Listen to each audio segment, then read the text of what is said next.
आमदार चंद्रकांत पाटील यांनी 100 शाळा भेटी उपक्रमांतर्गत बोदवड शाळेला भेट दिली।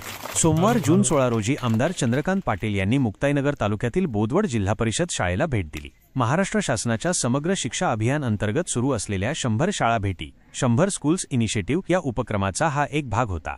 शालेय जीवनाची सुरुवात प्रत्येक विद्यार्थ्यासाठी एक नवी उमेद आणि संधी घेऊन येते, त्यामुळे शाळेच्या पहिल्याच दिवशी विद्यार्थ्यांचे स्वागत करून त्यांचे मनोबल वाढवणे हा या भेटीचा मुख्य उद्देश होता।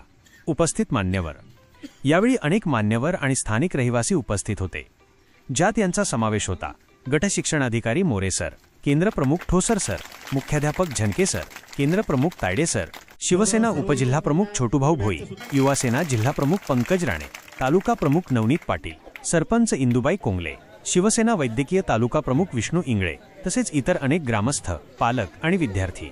संदेश हा उपक्रम आपल्या मुलांच्या उज्ज्वल भविष्याच्या दिशेने एक सकारात्मक पाऊल म्हणून पाहिला जात आहे। हा उपक्रम विद्यार्थ्यांचं स्वागत करण्याच्या आणि त्यांच्या शैक्षणिक प्रवासाला सुरुवातीपासूनच पाठिंबा देण्याच्या महत्त्वावर प्रकाश टाकतो। त्यांच्यापर्यंत जाऊन त्याची उत्साह वाढवण्यासाठी आज प्रत्येक शाळेवर प्रशासनाचे शासनाचे लोक जाऊन त्या विद्यार्थ्यांची खऱ्या अर्थाने आज स्वागत करत आहे। आज खऱ्या अर्थाने मी बीओ साहेबांना त्यांचे आभार मानेल की त्यांनी शाळा निवडली, ज्या शाळांनी प्रतिकूल परिस्थितीमध्ये ISO नामांकन मिळवलं।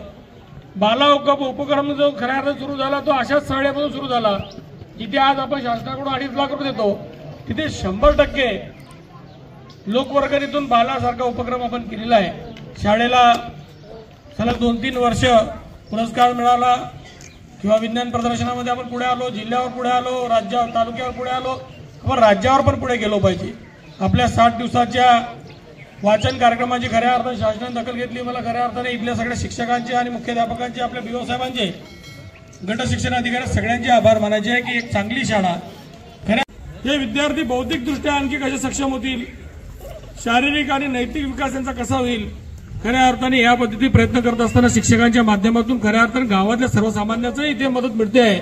मी नावकरांचे आणि यांचे आभार मानेल की त्यांनी कार्यक्रम राबवत असताना माझ्या शाळेला, माझ्या विद्यार्थ्यांना किंवा माझ्या या शाळेच्या प्रती जो त्यांनी त्यांचा आहे, आज देश कोणत्या स्थितीमध्ये जातोय याला उठून उभं करण्याची जबाबदारी याच येणाऱ्या पिढीच्या मध्ये आहे।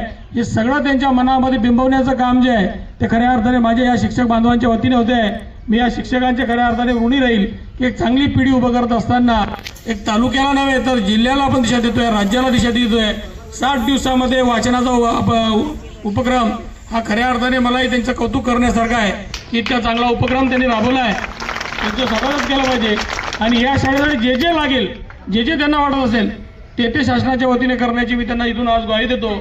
खऱ्या अर्थाने पुस्तकी ज्ञान देत असताना एक जबाबदार नागरिक म्हणून आपण समोर आले पाहिजे।